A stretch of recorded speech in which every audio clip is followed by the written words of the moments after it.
Hello my lovely students, welcome to Ganit Vigyan. मैं हूं आपकी ट्यूटर शालिनी। आज की वीडियो में प्रैक्टिस करेंगे एक्सरसाइज 22 के क्वेश्चन नंबर 1 to 6 की। नोट्स के लिए हमारी वेबसाइट ganitvigan.in पे विजिट कीजिए, लिंक आपको डिस्क्रिप्शन बॉक्स में मिलेगा। क्वेश्चन नंबर 1 ट्रू फॉल्स है। फर्स्ट है the letter B has one line of symmetry. देखिए, इस एक्सरसाइज को करने से पहले मेक श्योर आप कंसेप्ट वीडियो ज़रूर देख लीजिए, वो आपको प्लेलिस्ट में मिल जाएगी। जब आपको सिमेट्री का कंसेप्ट क्लियर होगा तभी आप इन क्वेश्चंस को इजीली कर पाएंगे। अब जो लेटर बी है, इसने बोला है कि उसकी वन लाइन ऑफ सिमेट्री होती है। लाइन ऑफ सिमेट्री वो लाइन होती है जहां से अगर हम इस फिगर को फोल्ड करें तो वो बिल्कुल इक्वली ओवरलैप हो। तो जो बी है उसकी लाइन ऑफ सिमेट्री इस तरह से होती है, तो बी की वन लाइन ऑफ सिमेट्री ही होती है। तो ये क्या है? True. The letter F has no line of symmetry। अगर आप लेटर F को ड्रॉ करेंगे, अगर आप इस तरह लाइन ऑफ सिमेट्री बनाएंगे तब भी वो दोनों जो पार्ट्स हैं वो आपस में ओवरलैप नहीं करेंगे। इस तरह बनाएंगे तब भी नहीं करेंगे। तो लाइन ऑफ सिमेट्री हमेशा ऐसे बनानी है किसी भी फिगर की कि आप वहाँ से लाइन ऑफ सिमेट्री से अगर उस फिगर को फोल्ड करके देखें तो जो दो पार्ट्स हैं दोनों तरफ लाइन के वो आपस में ओवरलैप करें। So this is true. Third part है the letter O has only two line of symmetry. अगर आप लेटर ओ को ध्यान से देखें, इसकी अगर मैं लाइन ऑफ सिमेट्री बनाऊं तो इस तरह भी बन सकती है, इस तरह भी बन सकती है, इसको मैं ऐसे भी बना सकती हूँ, इसको मैं ऐसे भी बना सकती हूँ। इट मीन्स जो ओ है उसकी मल्टीपल लाइन ऑफ सिमेट्री बनती है, टू नहीं होती है। जैसे मर्जी आप इस तरह से भी बना सकते हैं, तो मतलब मल्टीपल लाइन ऑफ सिमेट्री है। सो इसका आ गया false. Fourth one is the figure. ये जो फिगर है has no line of symmetry. अगर आप इस फिगर को ध्यान से देखें, अगर मैं इसकी लाइन ऑफ सिमेट्री बनाऊं, एक तो इस तरह सेंटर से पास होती हुई जाएगी, सेकेंड इस तरह बनेगी, तो इसकी नो नहीं, टू लाइन ऑफ सिमेट्री है। So this is also false. Next है fifth one the letter N has one line of symmetry. अब देखिए, अगर मैं एन की इस तरह लाइन ऑफ सिमेट्री बनाती हूँ तो ये दोनों पार्ट्स आइडेंटिकल नहीं हैं। अगर हम इस तरह बनाते हैं तब भी इधर ऐसे करके है और दूसरी तरफ ये है, तो ये भी दोनों पार्ट्स आइडेंटिकल नहीं है, तो इसकी कोई भी लाइन ऑफ सिमेट्री नहीं होती। So this is false.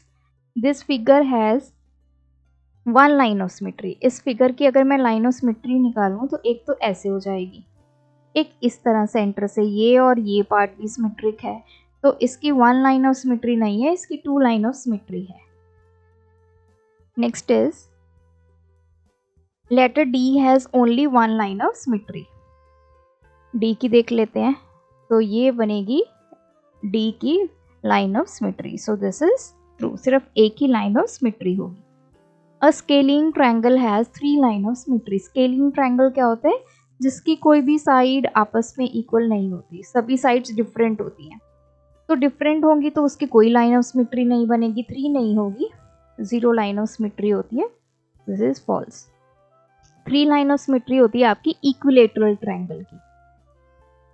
Scalene की जीरो, आइसोसेलेस की वन लाइन ऑफ सिमेट्री होती है, और जो आपका इक्विलेटरल होता है उसकी होती है three line of symmetry.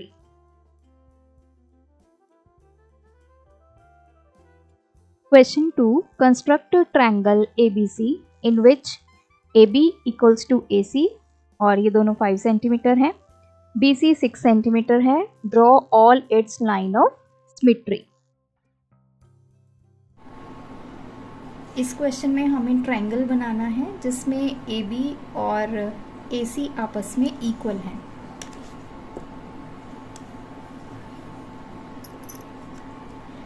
So BC हमें गिवन है 6 सेंटीमीटर, तो सबसे पहले मैं BC ड्रॉ कर लेती हूँ 6 सेंटीमीटर।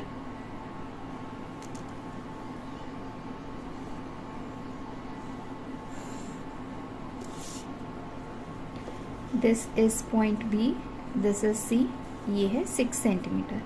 अब हमें क्या बोला है? AB और AC ये इक्वल है 5 सेंटीमीटर। अब हम क्या करेंगे, 5 सेंटीमीटर के कंपास को ओपन करेंगे,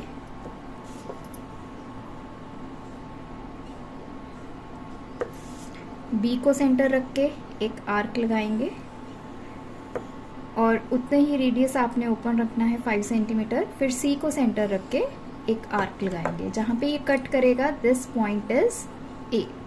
now we will join A to B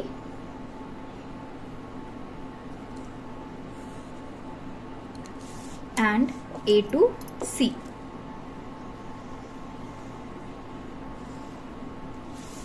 ये भी 5 सेंटीमीटर और ये भी 5 सेंटीमीटर।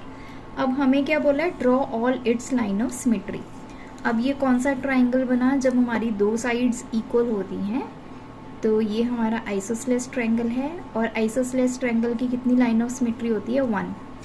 जो ये दोनों साइड्स इक्वल होती हैं उसके बीच में जो एंगल बनता है इसको हाफ करते हुए हमारी लाइन ऑफ सिमेट्री जाती है। तो इस तरह हमने बनानी है line of symmetry. So this is our line of symmetry. Question number 3. Examine each of the following figure carefully. Draw a line of symmetry in whichever figure possible. अब हमें लाइन ऑफ सिमेट्री बनानी है। देखिए अगर मैं first figure की बात करूं, इसमें आप साइड्स देखिए, तीनों ट्रायंगल की साइड्स अलग अलग हैं। रेक्टेंगल ट्रायंगल है लेकिन कोई भी साइड आपस में इक्वल नहीं है, तो उसकी कोई भी लाइन ऑफ सिमेट्री नहीं होगी। सेकेंड फिगर में आ जाइए, ये भी आपका राइट एंगल ट्रायंगल है लेकिन इसमें ये साइड और ये साइड आपस में क्या है, इक्वल है। दो साइड्स जब ट्रायंगल की इक्वल होती हैं उसको क्या बोलते हैं, आइसोसेलेस ट्रायंगल। और जो आइसोसेलेस ट्रायंगल होता है उसकी 1 लाइन ऑफ सिमेट्री होती है। कहाँ से, ये जो एंगल है, ये दोनों साइड्स के बीच में जो एंगल है वहाँ से होती हुई आपकी लाइन ऑफ सिमेट्री ऐसे जाती है। तो ये और ये दोनों पार्ट्स को जब आप ओवरलैप करेंगे तो ये दोनों आपस में ओवरलैप होंगे, तो इसकी होगी 1 line of symmetry. Third figure में भी ये हमारा आइसोसेलेस ट्रायंगल है क्योंकि दो साइड्स इक्वल हैं। तो मैंने क्या बताया था, जो दो साइड्स इक्वल होती हैं उसका ये जो बीच में एंगल आता है तो लाइन ऑफ सिमेट्री वहां से पास होती हुई इस साइड को इस तरह से काटती हुई जाएगी। तो ये वाला ट्रायंगल और ये वाला ट्रायंगल, जब आप लाइन ऑफ सिमेट्री से इसको अगर फोल्ड करके देखोगे तो ये दोनों ट्रायंगल्स का जो पार्ट है ये आपस में ओवरलैप करेंगे। नेक्स्ट हमारा पास आगे ये काइट शेप फिगर है, ये और ये साइड इक्वल है, ये और ये साइड इक्वल है। इसमें हमारे पास 1 लाइन ऑफ सिमेट्री होगी, वो कैसे होगी, इस तरह से। तो ये वाला पार्ट इसके ऊपर ओवरलैप कर जाएगा, ये वाला पार्ट इसके ऊपर ओवरलैप कर जाएगा, तो इसकी 1 लाइन ऑफ सिमेट्री है। अब ये जो दो सर्कल्स आ गए इसमें इस तरह सेंटर से होते हुए 1 लाइन ऑफ सिमेट्री बन जाएगी। नेक्स्ट, अब यहाँ पे ये दोनों सर्कल क्या हैं, इक्वल है, लेकिन यहाँ पे इस केस में अनइक्वल सर्कल थे तो एक ही लाइन ऑफ सिमेट्री बनी। अब यहाँ पे देखिए, एक तो लाइन ऑफ सिमेट्री इस तरह बनेगी, बिल्कुल स्ट्रेट लाइन। एक लाइन ऑफ सिमेट्री आपकी यहाँ से, जहाँ पे ये सर्कल इंटरसेक्ट कर रहे हैं, यहाँ से होते हुए जाएगी। तो इस केस में 2 लाइन ऑफ सिमेट्री हमारे पास बनेगी। Question number 4. Construct a triangle XYZ in which XY, YZ and ZX तीनों आपस में इक्वल हैं और ये 4.5 सेंटीमीटर के हैं। Draw all its line of symmetry.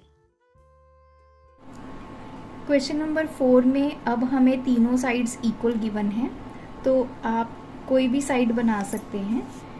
तो हम XY पहले ड्रॉ कर लेते हैं 4.5 सेंटीमीटर।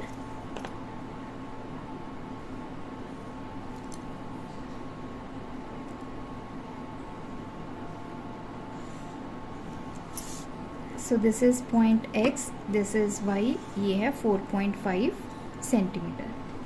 अब हमें X से Z भी 4.5 गिवन है, Y से Z भी 4.5 गिवन है, तो हम 4.5 के कंपास ओपन करेंगे, Y को सेंटर रख के एक आर्क लगाएंगे और सिमिलरली X को सेंटर रख के एक आर्क ड्रॉ करेंगे। जहाँ पे ये दोनों इंटरसेक्ट करेंगी, this point is Z। Join करेंगे x to z, y to z। ये भी 4.5 centimetre, this is also 4.5 centimetre. अब ये हमारी तीनों साइड्स इक्वल आ गई, तो ये हमारा हो गया इक्विलेटरल ट्रायंगल। इक्विलेटरल ट्रायंगल में कितनी लाइन ऑफ सिमेट्री होती हैं? 3। सभी एंगल्स को बाइसेक्ट करते हुए जाएगी, तो आपने इस तरह से इनको ड्रॉ करना है।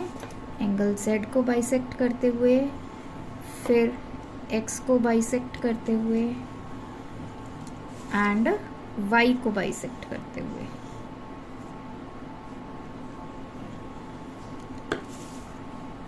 So these three are the lines of symmetry.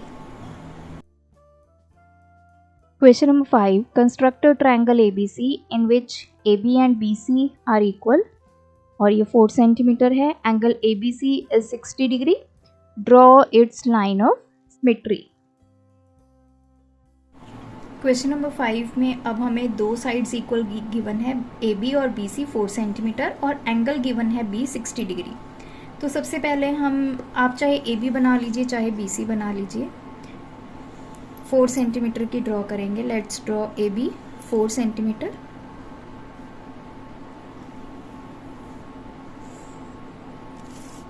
ये point A, this is B 4 centimetre. अब B हमारा कितना एंगल गिवन है? 60। तो आप क्या करेंगे? कंपास लेंगे, जितना भी आप रेडियस ओपन करना चाहे कर लीजिए। एक आर्क ड्रॉ करेंगे, फिर यहाँ पे अपनी कंपास को रखेंगे इस पॉइंट पे। सेम उतने ही रेडियस की आपने एक आर्क लगानी है। ये जो फर्स्ट आर्क हमारी होती है ये हमारी होती है 60 डिग्री की। तो अब हम इसको और B पॉइंट को ज्वाइन करेंगे। मतलब ये जो एंगल हमने बना लिया दिस इज 60 डिग्री। अब हमें क्या गिवन है? B से लेके C अगेन 4 सेंटीमीटर गिवन है। तो अब हम क्या करेंगे? 4 सेंटीमीटर की आर्क लगाएंगे फ्रॉम पॉइंट B। ये क्या होगा? हमारा पॉइंट C। ये है 4 सेंटीमीटर। अब हम ज्वाइन करेंगे A to C। ये तो हमारा ट्रायंगल बन गया। अब हमें बोला है लाइन ऑफ सिमेट्री बनाने के लिए। अब देखिए इसमें दो साइड्स इक्वल हैं, AB और BC दोनों 4 सेंटीमीटर हैं। तो लाइन ऑफ सिमेट्री ये हमारा आइसोसेलेस ट्रायंगल बन गया। लाइन ऑफ सिमेट्री कैसे मैंने आपको बताया था? जो आइसोसेलेस ट्रायंगल होता है, जो दो साइड्स इक्वल होती है, उसके एंगल को, जो उन दोनों के बीच में एंगल आ रहा है उसको बाइसेक्ट करती हुई जाती है। तो line of symmetry B angle को बाइसेक्ट करती हुई इस तरह से चली जाएगी। सो इसमें 1 लाइन ऑफ सिमेट्री बनेगी। Question 6, draw the line of symmetry for each figure drawn below. अब हमारे पास कुछ फिगर्स हैं, हमने इनकी लाइन ऑफ सिमेट्री बतानी है। अब देखिए फर्स्ट में ये दोनों सर्कल जो हैं वो अनइक्वल हैं, तो इसकी लाइन ऑफ सिमेट्री कैसे बनेगी? सेंटर से होते हुए जाएगी दोनों सर्कल के इस तरह। तो अपर एंड लोअर ये दोनों पार्ट आपस में क्या होंगे? इक्वल होंगे। जब आप लाइन ऑफ सिमेट्री से इसको ओवरलैप करेंगे तो दोनों फिगर्स आपस में ओवरलैप करेंगे, तो इसकी 1 लाइन ऑफ सिमेट्री है। अब यहाँ पे देखिए इस फिगर में अगर मैं सबसे पहले ये लाइन ऑफ सिमेट्री बनाऊंगी, सेकंड बन जाएगी आपकी इस तरह से, थर्ड बन जाएगी आपकी इस तरह से, फोर्थ बन जाएगी आपकी इस तरह से। तो इस फिगर की जो लाइन ऑफ सिमेट्री है वो है इनफाइनाइट। नेक्स्ट है हमारे पास ये फिगर। अब इसमें ये दोनों साइड्स ट्रायंगल की इक्वल हैं, तो ये आइसोसेलेस ट्रायंगल बन गया। आइसोसेलेस ट्रायंगल में हमारे पास क्या होता है? 1 लाइन ऑफ सिमेट्री। तो इसमें कहाँ पे बनेगी? ये आपका एंगल है दोनों इक्वल साइड में, तो एंगल से होती हुई इस तरह सेंटर से दूसरी साइड से निकल के चली जाएगी। So this figure has 1 line of symmetry. Next है हमारे पास ये फिगर। अब इसमें देखिए फर्स्ट तो ये लाइन ऑफ सिमेट्री बनेगी, तो ये पार्ट और ये पार्ट आपस में इक्वल हो जाएगा। सेकेंड, ये जो आप डॉट्स देख रहे हैं यहाँ से होते हुए आपकी लाइन ऑफ सिमेट्री निकलेगी। तो ये अपर एंड लोअर पार्ट आपका सेम होगा, ओवरलैप करेगा। तो इसमें हमारे पास आ गई 2 लाइन ऑफ सिमेट्री। तो ये थे आज के वीडियो के क्वेश्चंस। आप भी प्रैक्टिस कीजिए, कोई डाउट है कमेंट ड्रॉप करें। Thanks for watching. बढ़ाना हो ज्ञान, फॉलो गणित विज्ञान।